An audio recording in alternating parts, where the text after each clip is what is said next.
This segment is sponsored by Bagger Dave's, a proud supporter of local craft beer. Stop in today for the best damn burger and beer.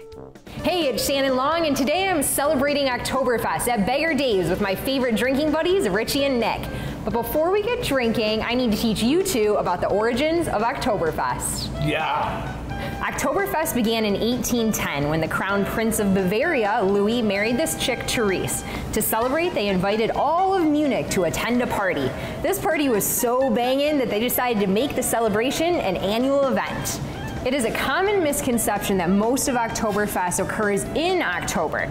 It actually begins in mid-September and ends by early October. Equally as important as the party is this beer. It's a Marzen style, which means March. Back in the old days, this beer was brewed in late spring to use up the last of the previous fall's hops and malt before they had to stop brewing for the warm summer months.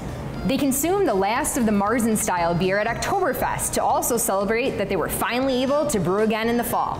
I have a treat for you guys. Yeah. This is Hofbrau Oktoberfest beer. So this baby is all the way from Germany, and to be considered a real Oktoberfest beer, it has to be brewed in Munich proper, and this beer is. So this beer is one of the millions of gallons that are consumed at Oktoberfest in Germany. Are you ready to try it? Oh, hell yeah.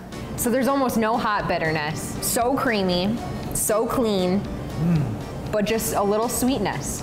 Yes, it almost is like the quintessential beer, if that makes any sense. It's like this is beer and everything else is a variation on beer. So we've got Sam Adams Oktoberfest, which would be, I mean, really an iconic example of this style. So on the nose, I definitely get a little bit of burnt toast, some caramel. Yeah, definitely. I find it to be much more subtle than the other one. So it's a pretty easygoing beer. Das good beer. Gentlemen, are you still with me? I am. Yes, I am. We have Rochester Mills Oktoberfest in a can. There you go. When I think of Oktoberfest, it's that classic white and blue Harlequin design. It's very festive.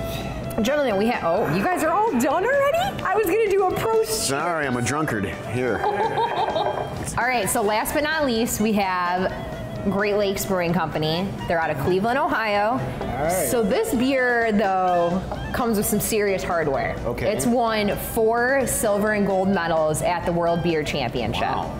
It tastes a little thicker than the others. It does. The mouthfeel is a little bit more medium to full body. It's time to pick our favorite. All right. This was a great beer. It still had the caramel, it had the sweetness, and it'll pair well with so many great foods.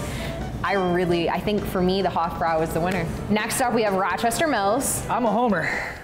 Rochester Mills happened to be my #1 pick. Okay. I like the bitter. Okay. I like the little subtle fruit in there. You know, kind of just remind me of autumn in Rochester. Last but not least, we have Great Lakes, the medal award-winning Oktoberfest. And like the cliche I am, that was my favorite, so I agree with all those brilliant judges who chose it. It's got, as Shannon mentioned, it's got the 6.5% alcohol, so it's more what I'm used to drinking, so this would be my pick. And I'm amazed that the folks in Ohio can make beer. Well, thanks for drinking beer with me. Prost. Thanks for having us. Prost.